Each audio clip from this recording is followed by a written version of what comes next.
Sleep wasn't a problem before electric lights came along.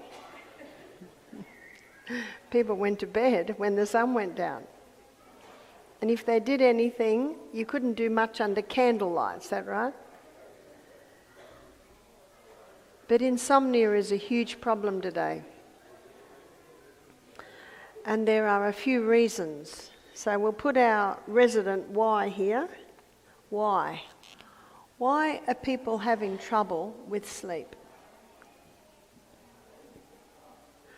Well, Proverbs 14, verse 6 says, knowledge is easy to him that understands. So what my aim is to give you an understanding of sleep. I want to show you what happens when you sleep. And when you understand what happens when you sleep, you begin to have a knowledge on the important times to sleep and why. There's a little tiny gland in the base of the brain, and it's called the pineal gland. And the pineal gland is about the size of maybe a macadamia nut, and it's right in the base of your brain. And the pineal gland releases 4 hormones every night, but only in certain hours. In the winter time, it's between 9 and 2. And I think your summertime ends end of October, is that right? We call it daylight saving. So in Australia, I think daylight saving's just about begun, and that when daylight saving, so at the moment you're still on summertime, yeah? So at the moment it's between 10 p.m. and 3 a.m. Why only those times? It has much to do with the moons and the tides. Light and dark signals are fed through the optic nerve to a control centre in the brain where your body clock is located. And your body clock communicates with the pineal gland. And these are the hormones that are released. One is melatonin. A lot of people have heard of melatonin. Some people that don't sleep very well take melatonin. Well, we naturally release melatonin in that time, and it's called the fix and rejuvenate nighttime hormone. So it is this hormone that probably is mostly responsible for the fix and rejuvenation that's happening in our brain and our body while we sleep. Another hormone is serotonin. That's the mood hormone. So if you want to feel good, go to bed early. What are the kids like if they have a late night? Not very happy. Either are the adults. Another hormone that's released in these hours from the pineal gland is arginine vasotocin. Those kids are having a ball out there somewhere, yeah?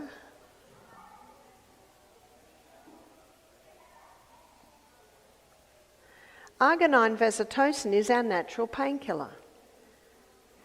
Did you know you have a natural painkiller? When you go to bed in these hours, your natural painkiller is released. But your natural painkiller, when it's used, it leaves a waste. And if that waste hasn't been released, then the next night, arginine vasotocin won't be released. So how do we get rid of the waste from using our arginine vasotocin? That's exercise. When you exercise in the day, as you perspire, you are letting go of the waste. And that's why exercise is so important to be able to increase your ability to sleep. Ecclesiastes says, the sleep of a labouring man is sweet. In other words, when you physically move through the day, you get physical exhaustion at night and you can sleep better. So arginine vasotocin is your natural painkiller, and arginine vasotocin puts you into a deep sleep. So the earlier you go to bed, the more likely you are to fall into a deep sleep. The other hormone that's released is epithalamin. And epithalamin is a hormone that increases learning capacity. God designed our brain, to be learning new things right up until the day we die. Many people's brains deteriorate because they stop learning new things. We should ever learn new things. I love the story of the 90-year-old man who learnt to play the piano, and the 92-year-old man that graduated from law school. After hearing the lecture on renewing the mind, a 75-year-old man came up to me and he said, "I recently put away my most difficult violin pieces." He said, "I'm going home to get them out again." So epithalamin increases learning capacity. So to be able to understand and retain the new things that you're learning, we need to go to bed early. You ask any teacher, they can tell the children that had a late night because they just don't get it. They don't retain. Epithalamin increases learning capacity, and epithalamin slows down aging. Everyone over the age of 25 likes that one. So these are the hormones that are released in these hours every night. But more comes into the equation. And I was reading a book called Why We Sleep by Dr. Matthew Walker. And there's some fascinating research that he quotes in there. And this research was first started probably in about the 1950s. And they were doing research on rats. Because, you know, they research on rats a lot because their digestive tract and many things are very similar to humans, and they live 2 years. So they can see what would happen to a human in, say, 80 years would happen to a rat in 2 years.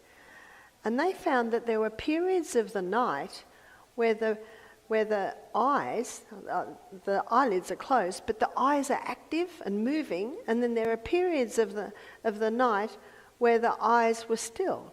So they put electrodes on the brain and on the eyes, and what they found is when the eyes were active, the brain was active. But when the eyes were still, the brain was a little bit more still. Some of the researchers, even their 2-year-old children, they had all wired up while they sleep.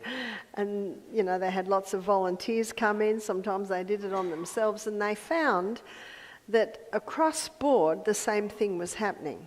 So what they did was they called the eye moving fast rapid eye movement time, and the eyes moving slowly non-rapid eye movement time. So let me show you what happens in those times.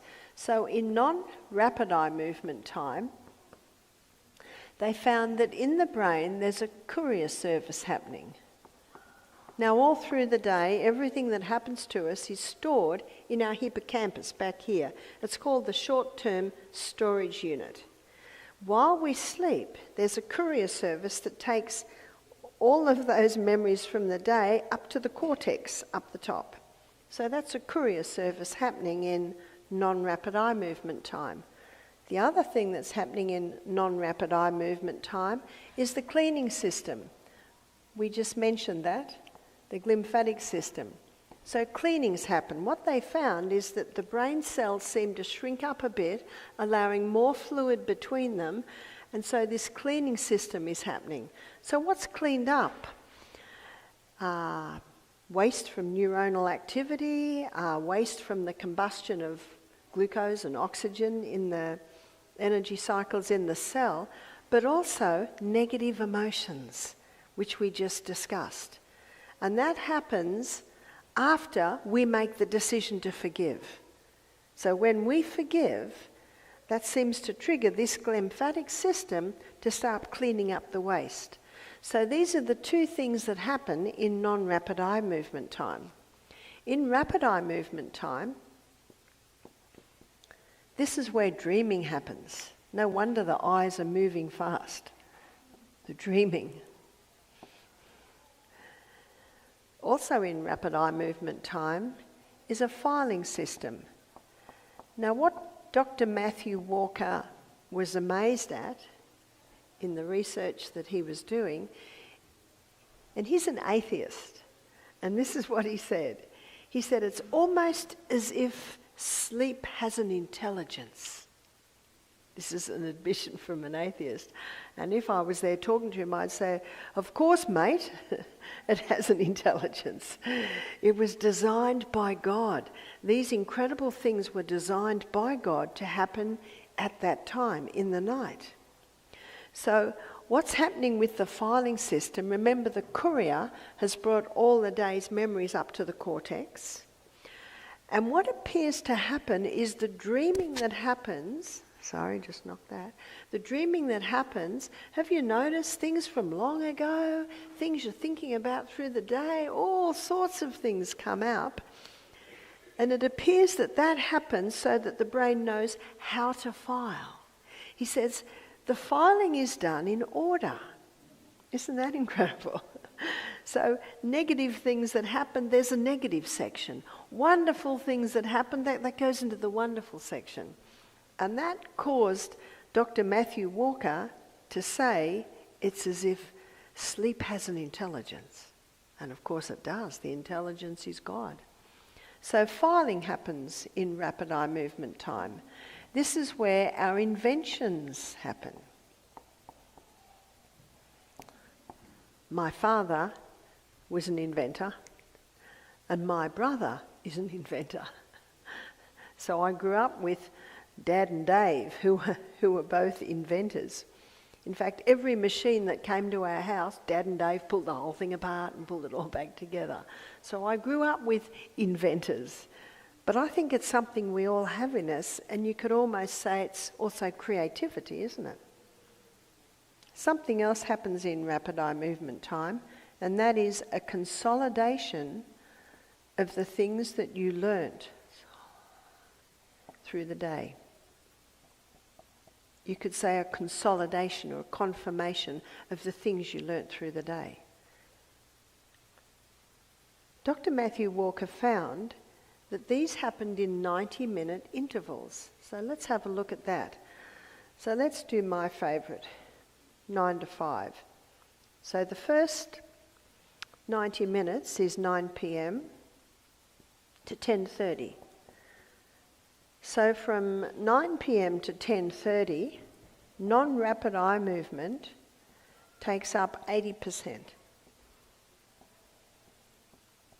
And rapid eye movement takes up 20%.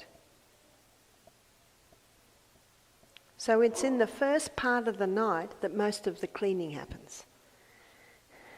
So now we've got 10:30 to 12, midnight. So at midnight, 10:30 to midnight, we've got 60% rapid eye movement time and 40% rapid eye movement time. So from 12 to 1:30, it's about 50-50. So 50 rapid eye movement and 50 non-rapid eye movement. But as the night goes on, we have a change. So from 1:30 to 3 a.m., we've got 40% non-rapid eye movement and 60% rapid eye movement. So from 3 to 5, the last 2 hours,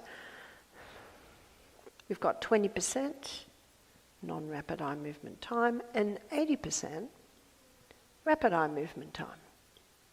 So this is what's happening in the night. Have you found that if you wake at 3 or 4 and then doze back to sleep, when you wake up again, you remember all your dreams? That often happens to me because most of your dreaming is happening in the second part of the night. And the cleaning system, most of that's happening in the earlier part of the night. So what happens if someone goes to bed at midnight? Someone goes to bed at midnight, not only have they cut down by almost half their melatonin, serotonin, agonine, vasotocin and epithalamin, but they've also lost some of their cleaning. And what can also happen is they can wake up in the morning and they've still got memory from the day before in their short-term memory unit because there wasn't enough time to get it into the rapid eye movement time. Dr. Matthew Walker and his associates, they did a lot of research with this. and they got 20 students. And 20 students all learned the same things, and 10 of the students had 6 hours sleep a night, and 10 of the students had 8 hours sleep a night. And they found after 3 months, the ones on 8 hours sleep a night retained almost double what the 6 hours sleep a night. You see, they lost some of that consolidation, that confirmation of the things that they'd learnt through the day. Now, Dr. Matthew Walker, is a professor, and he was asked to write study tips for the university. And so the study tips that he gave for the university are very interesting. Number 1, he said, sleep with your windows open. Here's the pure air. In fact, these are all the things we just listed. He said, have some sunshine every day. And I discovered that sunshine was the key to recovering from jet lag. When I go out in the sun, when I get into, say, America, I find going back to Australia is not as bad because I think I'm going with the revolution of the earth. But coming from coming from Australia to America, it's not easy.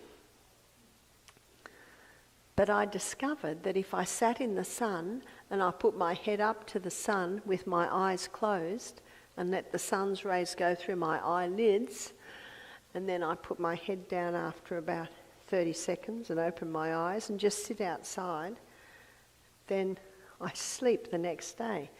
Do you remember one of the first things I said was light and dark signals are fed through the optic nerve to a control centre in the brain where your body clock is located.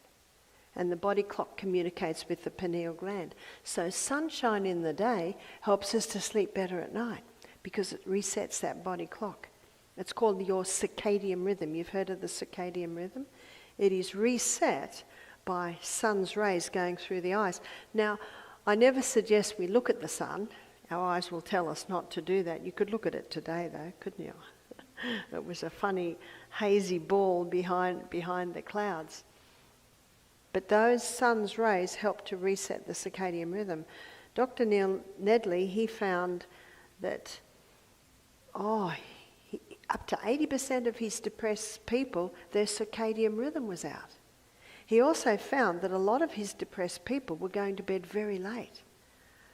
And they were watching movies or playing games or on computer till late. So a couple of things were happening there. Number 1, they were missing out on the rest and rejuvenation that God planned us to get every night, but they were missing out on the early morning sun. He says that first hour of light in the day, it resets your circadian rhythm. So sunshine's important. Now remember, Dr. Matthew Walker, he's writing this article for better study habits. Temperance. He was very strong on the dangers of caffeine and refined sugar, and how many students are sipping coffee late at night till midnight trying to get their study in. But what Matthew Walker found, they retain almost half as much as the people that stop the stimulants and go to bed early. That's a big difference, huge difference. So your stimulants.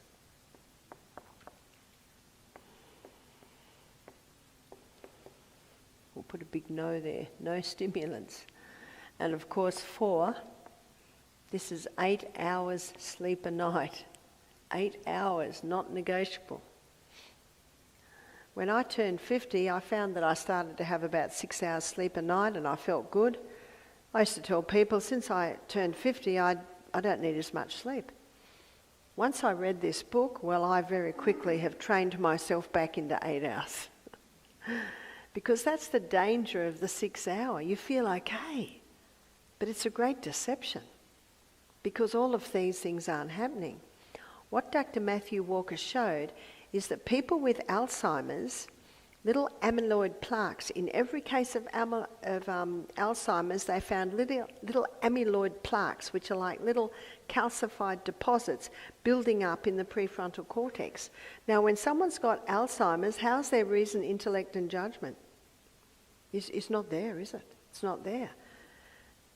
What Matthew Walker found, that when you sleep these hours, your cleaning system prevents the build-up of the amyloid plaques. And the people that have boasted of 5 hours sleep a night, let's have a look at how their latter years are. And remember, God never meant anyone to get Alzheimer's. He meant our mind to be brighter and smarter with age. So 8 hours is not negotiable. So the next one is exercise. If you want to sleep good at night, get physically active in the day. If you can't run, try the exercise bike. Try the rebounder. Try swimming. But some sort of physical exercise. Remember Ecclesiastes? The sleep of a labouring man is sweet, because that man is physically exhausted from his physical exercise. And so many people today are at the computer. They're not doing physical work, they're doing brain work. Yes, the brain does need a rest when it's been working hard, but it needs that physical. Many guests that have been to our program, they buy the little rebound, the little mini trampolines in their office. And everyone in the office does 1 minute every hour. 1 minute every hour. Now, you could even do it if you had 60 people in the office, couldn't you? 60 minutes in an hour. 6, proper diet.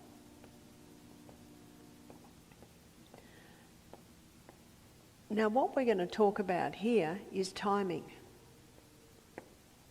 Dr. Matthew Walker, he showed that eating a huge evening meal interfered with sleep.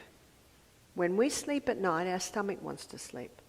But when we eat a huge evening meal, then by the time we go to bed, it's usually still all in there, and your body has to keep working. It's got to keep working, otherwise that will, in that warm environment, it would start to rot, it would start to go bad.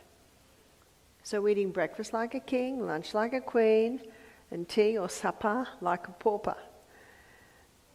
Now, if you've got young men who are working physically hard all day, their evening meal might be a bowl of thick soup, or it might be a smoothie. But for people that aren't working really physically hard, and especially people trying to lose a bit of weight, they're better to go maybe just a herb tea, or maybe just a light soup. You will sleep better if your stomach is allowed to sleep too. And number 7, hydration. We lose water every night. I don't know if you've ever slept on a mattress on the floor, and when you wake up in the morning and you lift the mattress, you notice it's all damp, because we lose moisture every night. The most dehydrated time of the whole day is when we wake up in the morning. I say to my grandchildren when they stay, have you watered your garden yet? It's their garden down there. Sometimes they come out and say, Grandma, we've watered our garden. I say, great, it's ready for breakfast. It's ready for breakfast. I try always have water next to my bed. If I wake in the night, I have a few sips. You just have it always with you. When you are well hydrated, you will sleep better. Now, I drink most of my water in the earlier part of the day. Some people can drink 16 ounces of water before they go to bed and sleep for 8 hours. I can't. If I eat that much water, I have to get up a couple of times. I learned a few years ago not to have watermelon for tea too. It was such a beautiful watermelon. I had several slices. I think I got up 6 times that night.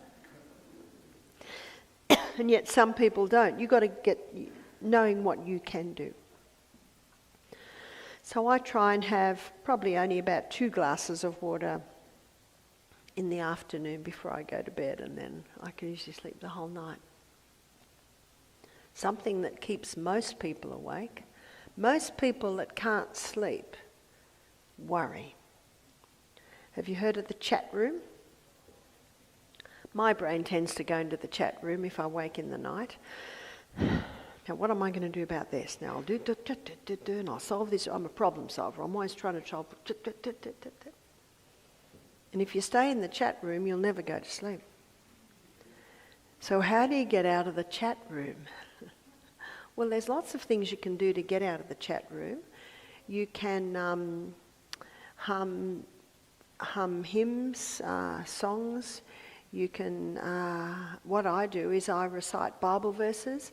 I've memorised some whole chapters. So I've memorised chapter 1, James chapter 1, and there's about 27 verses there. I don't have a great memory. This took me about 6 months to do that one. But I've done it, it's really in cement now, so I can easily relate it. So I start going through that. And do you know that I get to the 3rd verse and my brain tries to jump into the chat room and pull it back, pull it back, pull it back. There's your prefrontal cortex. Pull it back. And I get to the 6th verse, trying to jump into the chat room again, and I pull it back. I pull it back. I see the prefrontal cortex like the reins. Well, pull that horse back, pull it back. Pull those emotions, thoughts and feelings back. And then in the morning when I wake up, I think, now what verse did I get to? I usually get to verse 13. Then I remember no more. Or you can start at 50 and count backwards. And if that's not long enough, you could start at 100 and count backwards. So it's just getting your mind out of the chat room. Because if you stay in that chat room, it's very hard to go back to sleep. So the 8th law is trust in God. Now I gave you a principle in the last presentation, safeguarding against depression. It's called In Everything Give Thanks. And I read a book on the science of sleep by Adriana Huffington. I'm ever reading books on how I can know more about these 8 laws. Because in the little book, Ministry of Healing, Ellen White says, these are the true remedies. And after helping people for over 40 years in these areas, I find it to be absolutely true. They are the true remedies. So I'm always wanting to know why they are the true remedies. So I'm ever reading books to find out more and more. And Adriana Huffington says if you can't sleep, you lie there and you think of all the things to be thankful for. And I was helping a man when I was in Bermuda who was having trouble with sleep. And I said to him, I want you to lie in bed and thank God. He said, what for? I said, thank him you're in a comfortable bed and you're not in a concentration camp. Thank God that you're not in a work camp in Siberia. Thank God that you're not outside in a ditch trying to sleep and it's raining. Thank God you've got a comfortable bed. Thank God you've got a beautiful wife. Thank God you've got great kids. One lady said, I can't think of anything to thank God for. And I said, well, I noticed you've got 2 legs that work. I noticed you've got 2 eyes that see. Go blindfold for a day. And just, you'll be very grateful for your eyes. There's always something to be thankful for. Remember, happiness isn't dependent on things. Happiness is a choice. And that's why the Bible says, a merry heart doeth good like a medicine. So when you can't sleep, say, thank you, Father. Thank you that I can't sleep because now I can talk to you. There are 2 things that will stop sleep. Getting into the chat room. We all know the chat room. And also looking at your phone. 80% of people in America sleep with their phone. The phone should not be in the bedroom. It should be out of the bedroom. Even if you're on call, put it in the hallway. You'll wake up. So it's not only the electromagnetic field that's affecting you, but there's a temptation if you can't sleep to look at your messages. Yeah? It's a temptation for me because Australia's awake when I'm asleep. So in the middle of the night, Australia's awake. But I will not. In the sunlight, there is blue light. And the blue light is absorbed through a little receptor site on our retina called melanopsin. And when blue light from the sunlight is absorbed through our eyes to our brain, it increases our ability to solve mathematical problems. It increases our ability to assess things, all because our eyes through the day have sunlight. And the blue light comes from the sunlight. The technology, the screens, whether they be iPad, whether they be computer, whether they be the phones, there is a blue light that comes out. Now, it's a different frequency to sunlight. But in the middle of the night, if you look at your phone, there's enough blue light going in there to say to your brain, daytime, wake up. Because it's right here. Whereas when you watch a screen like a television, your brain already knows it's dark and you're watching. So it doesn't mean that I'm saying you can watch television till late at night. Ever tried to watch something exciting and then go to sleep? There must be a time of winding down, especially that hour before you go to sleep. That's why a great thing to do if you can't sleep is just put a soft light on and read. Don't get an exciting book, just maybe The Life Habits of the Australian Platypus or something. That can get you out of the chat room too, reading. So the two things that will stop sleep are the chat room, and often in the chat room, that's when you worry. Yeah? That's when you get stressed about things. So get out of the chat room, and also don't allow your eyes to look at the phone, because when they do, the message comes through to the brain, daytime, wake up. So you can rewire your brain, and you can get your brain back into the 8 hours of sleep a night by adhering to those laws and getting out of the chat room. So when Dr. Matthew Walker wrote his article on good study habits, he didn't quite go into the detail in some of the areas I have, but he was basically saying, be well hydrated, have 8 hours sleep, have a nourishing food diet, fresh air, keep the window open, stop all the stimulants. So it was very similar to the laws. And he also advised that in the university they try and only have an exam, say, every 2 days, space them out again. Well, the university never asked him to write that article again. That's a pity, isn't it? Because he was being critical of this cramming too many exams altogether. I don't really agree with the exam system of testing. When I did my nutrition course, it was all assignments, and I really like that type because you study the paper that you're going to present, and you've got information here and information here, information there.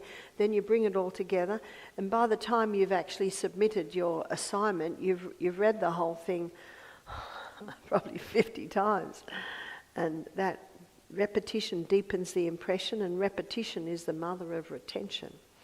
But the cramming in for an exam, it's not a really effective way, is it? So now you know why we need to sleep. Sleep's important. Sleep was given us from God to revive and restore the brain and the body while we sleep. Healing happens at twice the rate while we're sleeping, especially in those hours. Are there any questions before we close? Yes? Why is it that you walk before you eat? Is it better to eat and then walk, or walk before you eat in the morning? It's better to walk in the morning, do your exercise before you eat, because a huge amount of energy goes to digestion.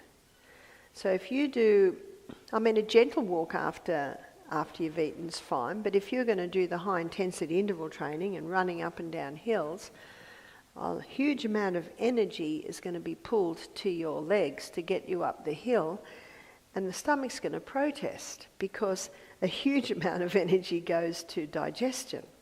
And that's why we've always been told don't swim straight after a meal, you'll get a cramp, because the same thing, when you dive into water, a lot of blood is rushed to the skin because of hitting the cold water, and it's drawn away from the stomach. And so it is far better to do the intense physical exercise before you eat. And how long do you exercise? I'm going to define that tomorrow night when I look at heart health and diabetes. But I do 15 minutes because I do the high intensity interval training, which are intervals of high intensity, intervals of recovery, intervals of high intensity and recovery. And because you're doing it so intensely, you can do it all in 15 minutes. Isn't that good news? Yes.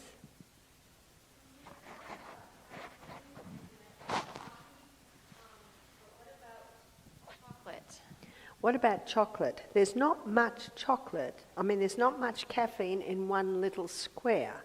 But the problem is that cocoa is so bitter, it requires an enormous amount of sugar to go in there. And the majority of chocolates have dairy in them, so it's really not a good food. But I do meet ladies that come to our retreat who eat a whole block. Well, there's a fair bit of caffeine in a whole block of chocolate. So probably the highest caffeine foods would be, or drinks would be, your coffees, the V drinks, the Coca-Colas, Red Bulls, things like that. Okay, and also about the phones, what about in airplane mode? It is true on airplane mode you haven't got the frequencies going out, but it still should be away from the body, because even on airplane mode you still have some coming out. Okay, thanks.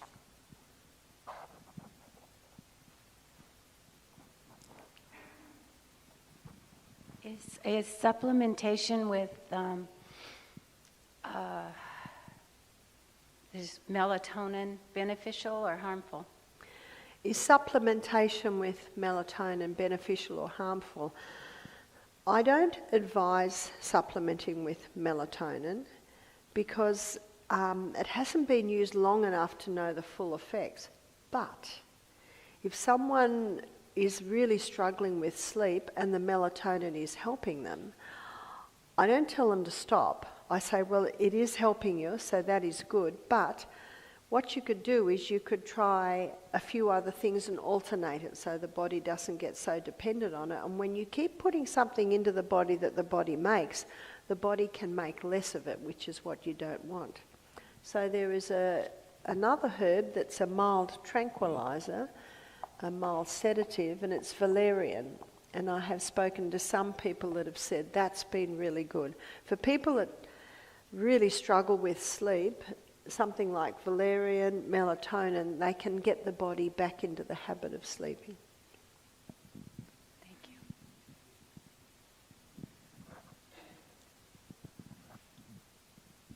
So what about the theory that the hours before midnight are worth 2? Yeah. Well, the hours before midnight are worth 2 after, and I think the pineal gland secretions show that. So if you have 8 hours from midnight till 8 a.m., you're missing out on half of your pineal gland secretions, and you're also missing out on some of the cleaning in the courier system. So those hours before midnight are very important. It is true.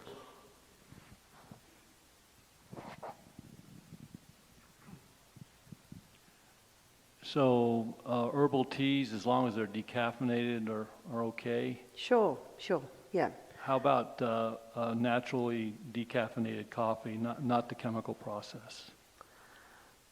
In his book,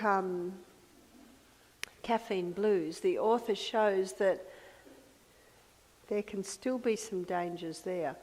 I guess you could have your decaffeinated coffee for a week and then stop it for a week and just see if there's any reaction. Okay.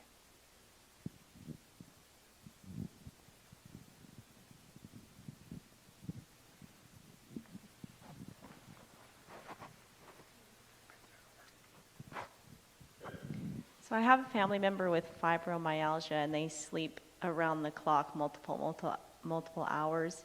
And I know it's because their body is just out of whack, but how do you get someone like that into a normal sleep pattern? They're sleeping day and night, off and on. Yeah, they can get into a normal sleeping pattern. See, when I come from Australia to America, the first day, by 10 in the morning, I'm just wanting to sleep, but I do not let myself.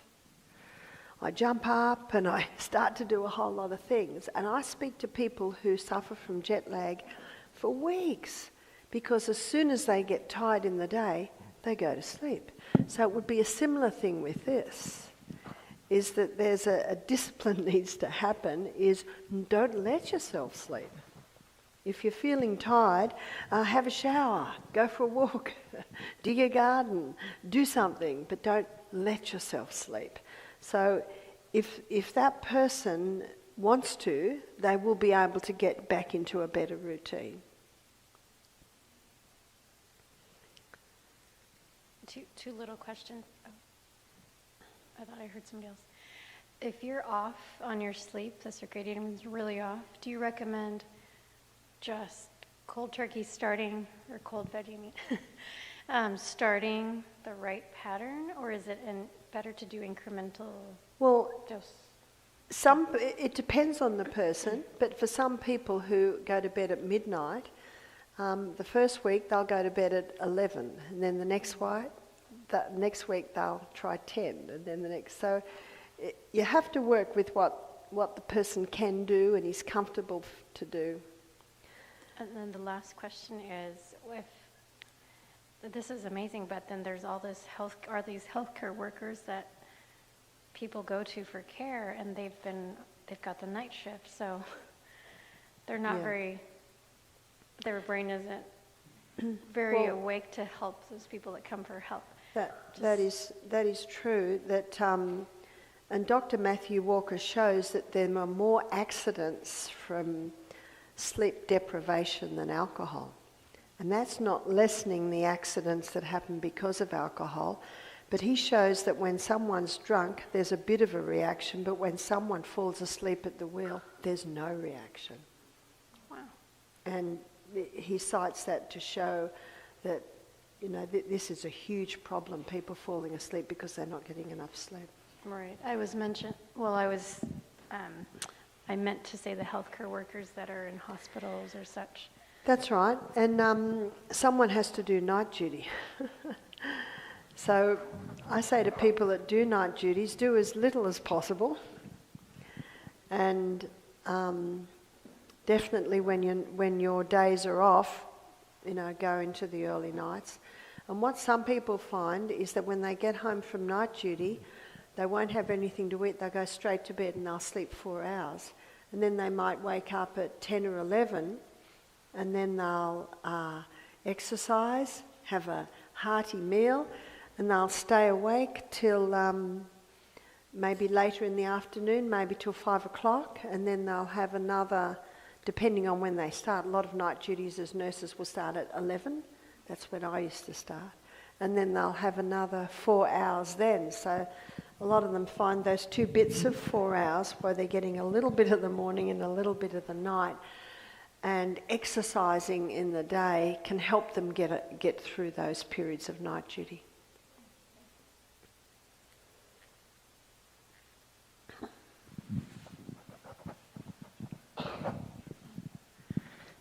Yeah, I was wondering, is there any correlation with insomnia and like blue light or smart TVs or like a smart meter? Yes, the electromagnetic field coming from the smart meter certainly has an effect. Again, called the silent killer, so it's hard to put the finger on it, but I have read of reports where people's sleep has been interfered with once the smart meter's put on their phone. That is true.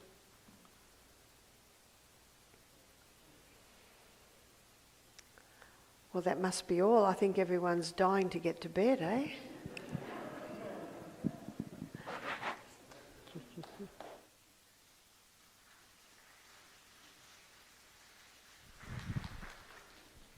Thank you, Barbara. That was well put. And I've learned a lot tonight, and so grateful for her ministry.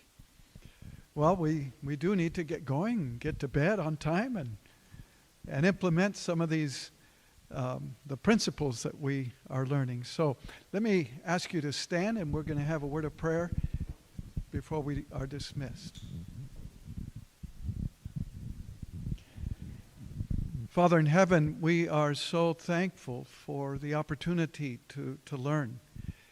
You have gifted Barbara O'Neill with experience and knowledge and the ability to share in a way that is understandable, in a way that truly can motivate us to implement these wonderful principles into our lives. And so grant us not only to retain this information and learn and understand, but Lord, give us the courage, the tenacity to implement this program into our lives so that we can honor you by the way we live and the way our bodies function. Tonight, Lord, we ask for your blessing as we head home and as we sleep tonight and tomorrow work, and then the opportunity to once again return to the next presentation. So bless us and keep us. Make your face to shine upon us and grant us your peace in Jesus' name. Amen. Good night, everyone.